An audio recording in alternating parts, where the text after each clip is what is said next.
How's it going, everyone? I'm Dylan, this is All You Can Board, and this is a very, very hot condo that I'm currently in. I'm actually waiting to get air conditioning installed, and I think I waited a little bit too long because it is very hot in here. So you might hear, I don't know if it's going to show up on the audio recording, but I have my major fan running above us, and it might make noise, but I figured, you know, in a live Dylan with a bit of fan noise is better than a dead from heat exhaustion Dylan with clean audio. So that's the decision I made. We are talking new games today. It's going to be an exciting video. I got 7 games that I'm really excited about that have been announced that are coming out sometime this year or sometime next year that I'm going to go over with all of you guys and fill you in on why I'm excited about them. Maybe you guys will be excited as well. Right before we jump into that, I do want to quickly mention that this coming Tuesday, stay tuned to our channel. It should be Tuesday. It was supposed to be last week and it got delayed, so there's always a chance it gets delayed. But as of right now when I'm filming this Tuesday, we actually have a really special video coming out on our channel. Really fun announcement, really big announcement for us, something we've been working on for the last couple of months, and is going to be taking up a lot of our time in May that I think all of you guys will be interested in. That'll be happening later this month for a really, really good cause, and we're really excited about it. So stay tuned to the channel on Tuesday. You'll find out all the details, and then if you're in our Discord, we'll have a little channel set up in there that you guys can ask questions. We can chat about it a little bit more. So that's a longer intro than I thought it was going to be. So let's just jump right into this with the very first game. I'm going to be sweating through this entire video and trying to keep myself looking somewhat, presentable, I guess, but I probably won't. So the first game we're going to look at here is Twilight Inscription. So full disclosure, I have not played Twilight Imperium. It's one of those games that I'm probably never going to go out of my way and purchase. So it's going to have to be something that someone else has and they're willing to have it set up, invite me over and do a big Twilight Imperium game. I'm looking forward to when that day happens because it is a game I want to have played and experienced and be able to compare the games to. I have no idea when that's going to happen. So the reason that Twilight Inscription jumped out at me is this is a roll and write version of Twilight Imperium, which when you take a game as large as Twilight Imperium and you decide you're going to do a roll and write version, that automatically sort of grabs my attention when they decide to take, very complex, large games and, bring them down into a more digestible, easy to get to the table format. Sometimes that fails, sometimes it can be a really good invigoration for an old game. So I'm really excited to see what they do with this, and I'm also just a fan of roll and write games. So, not every roll and write game lands with me. I've played several that, I had, hoped were going to land with me and didn't. Games like, even Lost Cities roll and write, because I love Lost Cities so much, and the roll and write one didn't really land with me the same way. I'm kind of thinking the same way about the My City roll and write that's coming out. I'm hoping that one lands, but you never know quite if it's sort of cashing in on an established game or if it's actually going to do something unique. But then there's games like Biblios, and Parchment that, it came out based on an existing game and it was an amazing game. I loved Biblios, and Parchment, one of my biggest surprises of last year. So I don't know where this one's going to fall for me, but it is inspired by Twilight Imperium, and Twilight Imperium is a 4X game. I'm wondering how exactly they're going to bring all that into the roll and write genre. How much are they going to retain? How much is going to feel, like Twilight Imperium? How much is going to feel like it has been lost in translation? There's a lot of questions. I will be the first to say there's a possibility this one might not end up landing in the way I'm hoping, but I'm just very excited about the prospect of taking a game like Twilight Imperium that, is this huge, long, sprawling experience and condense it into a roll and write. I'm curious to see what they're going to do with it, how it's going to turn out, so I have my eye on this one. Next up might be the one I'm most excited about on this entire list, and I think we're getting the crowdfunding campaign very soon, and that is ARCS. Now this is from Leader Games. This is a follow-up to Oath and Root and Fort and all the and Vast and all the games that they've done. I was late to the party on Leader Games' games. We started with Oath and then only recently played Root. We actually got our own copy of Root, was sent to us by Leader Games as well, so we're going to be able to explore that. So I'm definitely late to the party, but ARCS is one that I've had my eye on ever since it was first announced, and as we've gotten more details about it, I keep getting more and more excited. Now, if you're unfamiliar with ARCS, it's going to be a 3 to 4 player game, I believe, 3 to 4 player game, so you're not going to be able to play this with 2 players, but it's essentially like a mini campaign game. So the idea is that you're playing sessions of 3 games, and so rather than, getting to a game like Gloomhaven where you're potentially, meeting 20 or 30 times depending on how many campaigns you do in a sitting, or then Oath where, you you can do as many as you want or as few as you want with the same group and have people coming in and out. ARCS is striking this balance, saying you're going to do these mini campaigns of 3 games with the same group of 3 to 4 players and be able to experience, you know, the ebbs and flows of going from one game to the other. And there are going to be these intermission periods in between each of the games where it mentions how the choices you've made are going to have effects on, you know, the rules that are now in place in the other game, or the way that the board might be, or the starting state of the game and everything like that. So things are going to change in between each session, but you're not necessarily having to commit to saying, I'm going to do this large sprawling campaign with this group, and we have to continually meet. And as I get older and people start having children, people get into, you know, more demanding jobs and have less and less time, having those large sessions that meet frequently for 2+ years like we did with Gloomhaven get harder and harder to accomplish. That's something I'm still going to be trying to do with Frosthaven when it comes out, but I can only have so many of those games going at once. So the prospect of these mini campaigns and having that kind of fulfillment of seeing how it, you know, grows over time or changes over time, but not having to commit to a whole bunch of sessions sounds really cool. There's also going to be dice combat. You know, I noticed in Oath after I'd played Root how much was sort of brought over from that experience. I imagine we're going to see a lot of little pieces and mechanics and things like that that will be reminiscent of games that came before it, like Oath and like Root and things like that. I think even mentions Vast and Root specifically in the description when it's talking about it. So it's one of those games that I haven't delved into deeper than what I basically just described, because usually when I'm really excited about a game, I just wait until I have it in my hands to fully experience everything. I just find little nuggets or little pieces that jump out at me. And for me, it was leader games and the mini campaign system that sort of just hooked me. Those two is all I needed to hear to know that I want to play this game. Cannot wait to see the crowdfunding campaign so I can back it and also find out more about it and when I'm going to be able to get my hands on it. But this is a 2023 game, so I'm going to have to, you know, have some patience. This is not coming this year, but hopefully it's not too late in 2023. All right, next up is Maui. So Maui is from Plan B Games. It is the next game in the line of four-letter games that they released, like Bees and Azul and now Maui, and there's Tuki, I think is another one. I can't remember. I think it's pronounced Tuki. I haven't played that one, but regardless, we seem to always get these, you know, 4-letter games from them. Was Yak was, I guess, a 3-letter game, but that's technically pretzel game, so maybe, I don't know. Regardless, Maui looks really, really good, and honestly, the first thing that jumped out at me more than anything was the artwork. It's one of those boxes and just the design of the components and the board and everything that right away kind of jumps out at you, and it's one of those games where you think, there's got to be something here I'll like, because it's just so beautiful to look at. It's actually kind of what happened with Yak, and those games are ones that, you know, call it judging a book by its cover, but those are the ones that get a game to the table for me to at least try.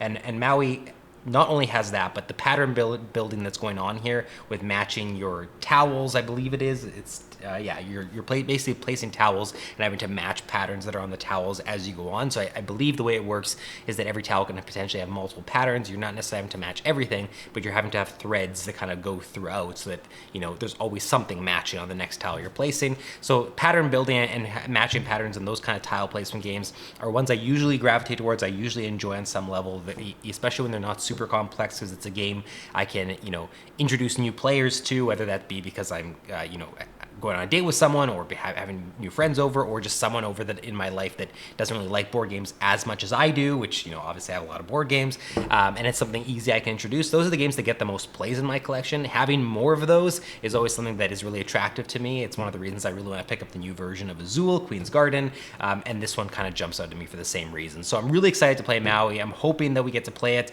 as soon as it comes out so that we can have some content on the channel, let you know what we think of it and how it turned out.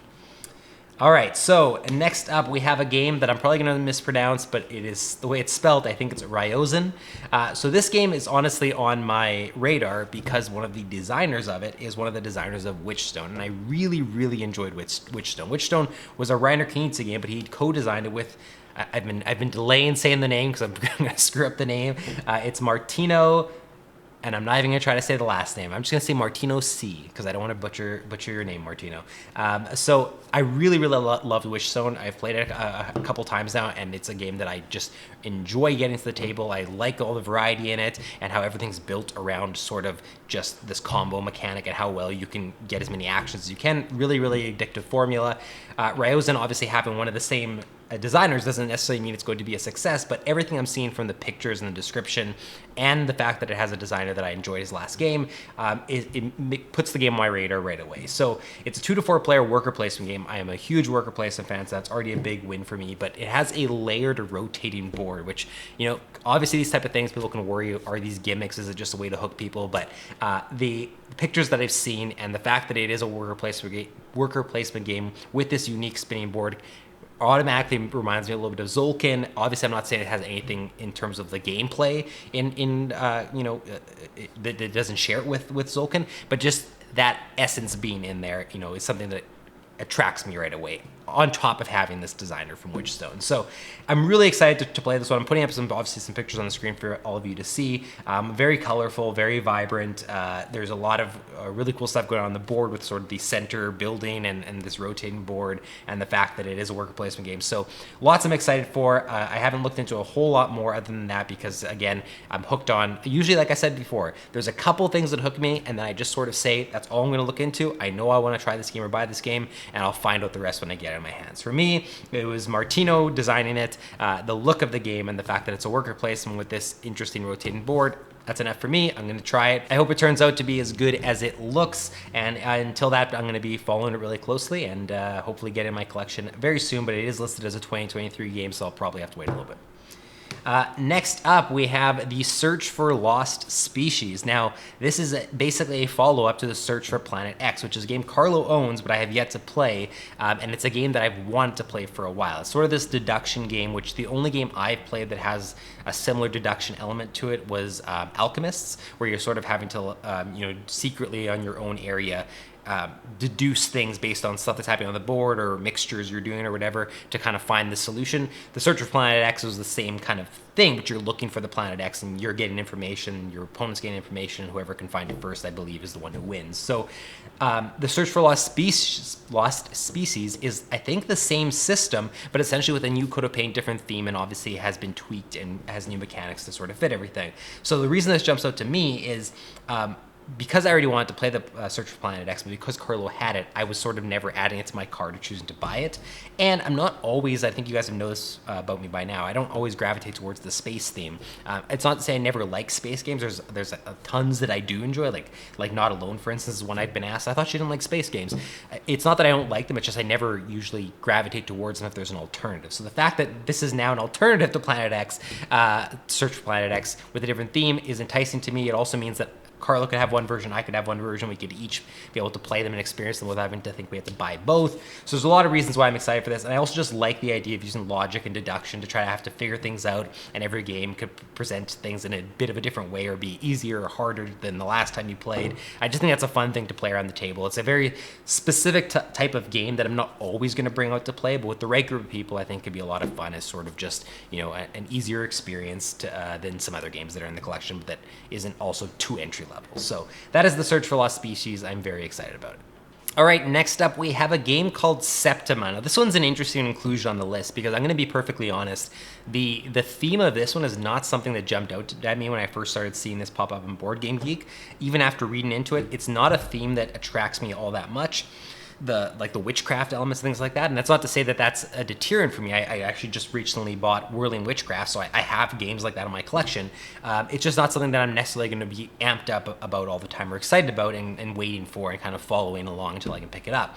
When I looked into it, there was a couple of things that really jumped out at me that have now made it something that I'm just really curious about. One it's from Mind Clash Games, which I honestly don't even know if I've played any Mind Clash games, or if not, I've played very few, but I've heard so many good things, and a lot of people talk so highly of them as a publisher in terms of the games they make that I'm just curious to play more. It's kind of there's been other games that in our collection recently that even Oath, like Leader Games, that were like, we have to play some games from this publisher, and it just there's one barrier or one thing stopping us or whatever the case may be, and we finally do, and it ends up being a game that's like one of their newest titles, and then we have to go back and play their old ones. That'll probably be the case here with Mind Clash Games, but that caught my attention. The other thing, the bigger thing here that really got me hooked on it is when they described this thing in the game called simultaneous action selection. So not that this isn't the only time we've seen this, but it kind of was reminiscent on you know, one of Carlo's favorite games is Race for the Galaxy, and it's not even on my top 50. Like, I enjoy the game, but it's not something that resonates with me the same way it does with him.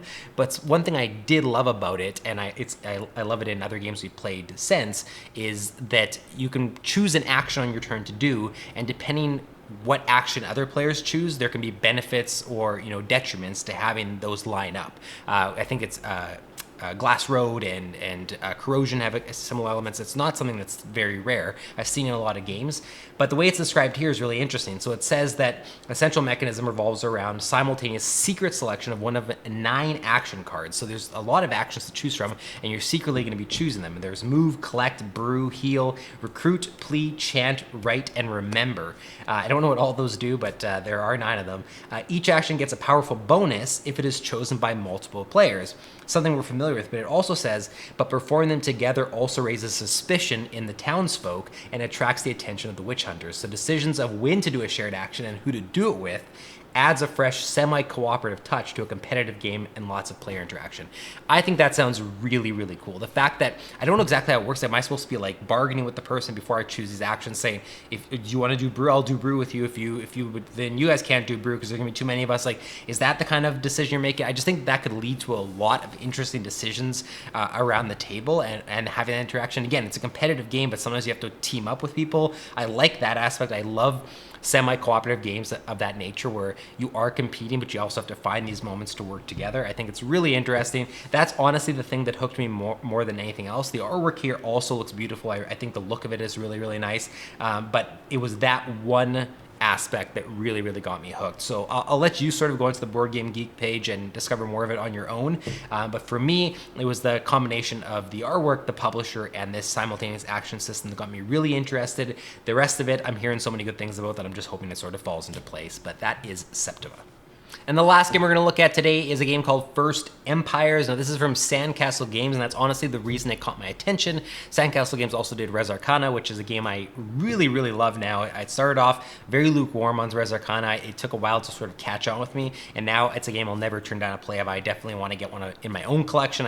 Carlos is the one who has it, so I usually play his copy, or I'm playing on Board Game Arena. I definitely want to have my own copy of that one. And so First Empires jumped out at me because I was so impressed by Res Arcana. And obviously it's a different designer, but I like to think the publishers, like to maintain quality, or at least try to, when they've had hits like Res Arcana. So I'm hoping that's what happens here, especially because when I started to look into the photos and the gameplay mechanics, it looks very, very good. So I'll put up a bunch of different pictures on the screen. There's a lot of cool things to look at. It has a large dice rolling component, but it's not, it doesn't sound like it's going to be too luck-based, but it's one of those things that sometimes you have to kind of play it to fully understand how much RNG is really involved in it. But essentially, every face of the die, I believe, is sort of a different action that you can be taking. If I'm not mistaken, the 6 sides of the die correspond to the 5 abilities on your board. So I believe depending on what you're rolling, you're able to do different abilities in the game.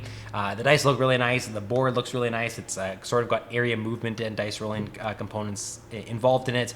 Honestly, it's another one of those games that I haven't looked at every aspect of it because it has it's checking enough boxes that I'm sort of like, I don't need to know anymore. I'm excited for it, and I don't need to get too involved in the process. And the reason, if you're curious why I never look more into board games I'm excited about than I have to, is because I just get too excited for them, and then it feels like they take forever to come out. I used to do this when I was younger with video games.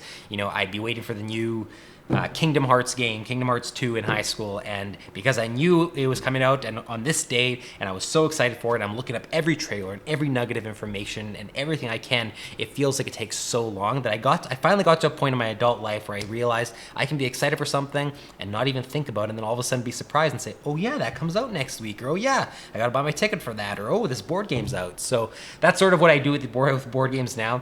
I find a couple things that hook me, I write it down on my phone or on a document saying, I want to pick up this game, or I'm interested in this game, and then I just let it simmer until I go, I wonder if that game's out. First Empires is one of those. Every single picture I've seen of it, and some of the ones I'm putting up on the screen here with some the tech trees and everything going on, looks really, really exciting. I'm really anxious to try it out for myself and be able to see how it lands. The dice rolling sounds really fun. The look of it looks really good. It's from Sandcastle Games, which so far has landed for me on all their games. It plays 2 to 5, so you have a nice range there, and the weight's listed really low, which is, again, something I appreciate these days when I can find really solid games that are easier to teach and get into, because I can teach to more people that way. So that is First Empires. I'm going to be keeping a close eye on this one. It is already up for pre-order on a lot of the Canadian board game sites. It's listed as this year, so I'm anticipating that I won't have to wait too long to play compared to some of the other ones we talked about. Those are all the games we're going to talk about today. A bunch of them not coming until 2023, so I'm going to have to be patient on some of these, and some of them still coming this year. Let me know out of all the ones I mentioned, which one you're most excited about, which one maybe you didn't know about that now is on your radar, and which ones I didn't mention that you're hoping, you maybe were hoping I was, or that you want me to be aware of. Just let me know in the comments, and maybe I missed it, or maybe I'm not excited about it for some reason. We can chat about it. So hope you enjoyed the video. Again, like I said at the beginning, keep your eyes peeled on Tuesday for a big announcement on our channel of a really great initiative we're going to be doing this month that I think everyone will be excited about, and we're really excited to share with everyone, and hopefully the announcement doesn't get delayed. It did last week, but we're looking at Tuesday right now, and it looks pretty good. So thank you so much for watching, and we will see you next time.